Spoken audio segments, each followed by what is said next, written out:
ප්‍රශ්නයක් තමයි දැන් මෙහි අරක්කු මිල අඩුයි කියනවා නේද?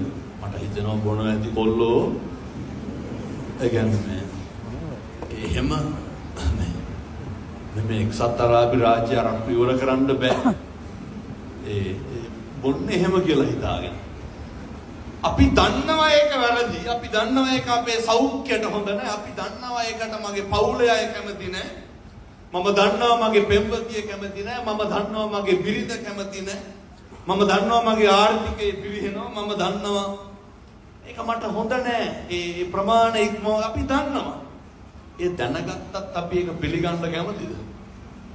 ඒක පිළිගන්න අකමැති අවසානයේ වෙන්නේ මොකද්ද? අර දන්නවද අර මීයා කසාද බඳපු ගෙම්බට වෙච්ච දේ? මීයාගේ ගෑනු සතා මොකද්ද? නෑ අතරම යන්නේ. ඔය ඉඳගෙන නෑ නිකන් ඉන්න ගම හිතන්න. මීයාගේ ගෑනු සතා මොකද්ද? දැන් මෙලාට කියන්නේ මී දෙන මීච්චි මී නෑ ඔය මෙහෙම යමුතුනේ මේ අයට දෙන ප්‍රශ්න ඇති. ඉතින් ඒ ප්‍රශ්නේ දෙන්න එපා මේ අයට. කමන්නේ මට කොහෙන් හරි හොයලා පොඩි ටෙස්ට් එකක් දාන්න හාමුදුරනේ මීයාගේ ගෑනු සතා හංගුණා කියලා. එතකන් ඒ කියන්නේ 6000ට අමතරව තව 2-3000ක් එනවා. කමන්නේ ඒක ගැන වැඩි කල්පනා කරන්නත් එපා. ඇත්තන්ට මොලේ පුරවල් වෙනවා. ඔය හිතන්න ගියොත් අපි ගෙම්බගේ ගෑනු සතා මොකද්ද? ගෙම්බි. වෙනතුනේ ගෙම්බියෙකුයි මීයෙකුයි කසාද බඳිනවනේ. මේ අපි දන්නවා මේක හරියන්නේ නැහැ, මේක ගැලපෙන්නේ නැහැ. මේකේ හැබැයි අවසානයේ විනාශය හොඳයි. ඒ ගෙම්බට ගෙම්බි මීයයි බඳිනවා. බඳලා හැතම්ම කමාරක් කැලේ එහෙම යනකොට මේ වෙනතුනේ ගෙම්බිට විශ්වාස නැති හින්දා ගෙම්බි වැල් පොටක් කරගෙන ගැට ගහනවා. කාගේද? මීයයි කකුල එක කොනක් ගැට ගහනවා, අනිත් එක ගෙම්බි කකුල ගැට ගහනවා. මේ වෙනතුනේ මේ බොහෝ විශිෂ්ට කතන්දරයක් මේ කියන්නේ. කවදා මේ ලෝක සම්මතයට පොදු ධර්මතාවයට ගරහන්න යන්න එපා. මේ ලෝකේ බුදුරු යමක් කියලා තියෙනවා නම් නොකල යුතු නොගැලපෙයි කියලා කවදාවත් කරන්න යන්න එපා. ඔය වෙනතුනේ බැල් පොට බැඳලා තියෙන දෙන්න එකට යන්නේ. කැලේ ඇතුලේ යනකොට ගෙම්බිට ඇහෙනවා කච කච ගාලා ගෙම් වතුර පිරලා තියෙන පොකුණක ගෙම්බු වෙනවා. වෙනතුනේ ඉතින් ගෙම්බු අඩිපුරම කොහෙද ඉන්නේ? වතුරනේ. ගෙම්බිට ඉස්මීස් නෑ. ගෙම්බි මීයත් අදගෙන පයින්නවා කොහාටද? වතුරට ගෙම්බි යට යනවා, උඩ එනවා, පීනනවා, කරගෙනවා. ගෙම්බිට ඇත්ති වෙනකන් ගෙම්බි වතුරේ පීනවා. ගෙම්බිට නිච්චයක් තියනවාද මීයා කකුල බැඳලා කියලා?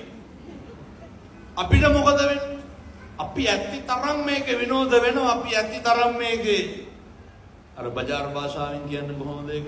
ආතල් ගන්නවා. ඒ ඇති තරම් අපි තෘප්තිමත් වෙනවා. අපේ මනස වැරදි කියලා දැනගත්තත් අපේ සන්තුෂ්ටිය වෙනුවෙන් අපි කටයුතු කරනවා නේ. අපි දන්නේ නැහැ අර අපේ කකුලේ මොකක්ද බැඳලා තියෙන්නේ, අපේ අනික් පැත්තේ මොකක්ද ඉන්නේ. අපේ ආතල් එකෙන් විනාශ වෙන්නේ කවුද? මේ අපි කරන වැරදි වලින්, අපේ අනවශ්‍ය පිනායාම් තුලින් විනාශ වෙන එකක් තියෙනවා. වෙනතුනේ අවසානයේ කියනවා. අවසානයේ මීයා මැරෙනවා. දැන් අන්න අවසානයේ මොකක් හරි ප්‍රශ්නයක් වුණාට පස්සේ අපි වගේම ගෙම්බි මොකද කරන්නේ? උඩට ඇවිල්ලා අඬනවා.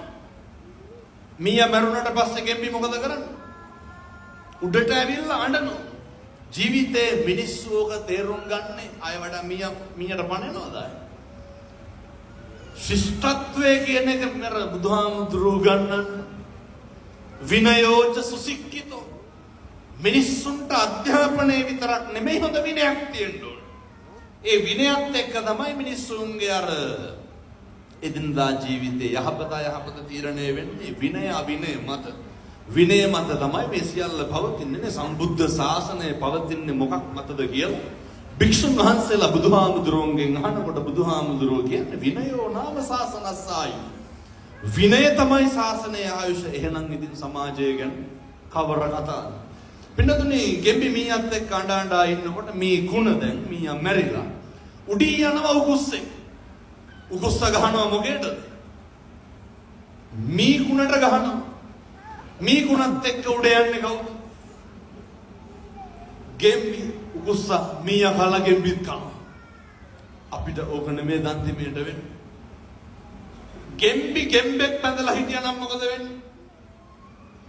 අදටත් ඉන්නවා. මීයට ගැලපෙන කසාදයක් කරගෙන තිබ්බනම් අදටත් ඉන්නවා. මේ ලෝකෙ බුදුරු උගන්වලා තියෙන කරන්න එපා කියලා තියෙන දේවල් ටිකක් තියෙනව නේද? කවදාවත් කරන්න එපා. විනාශය සත්‍යයි.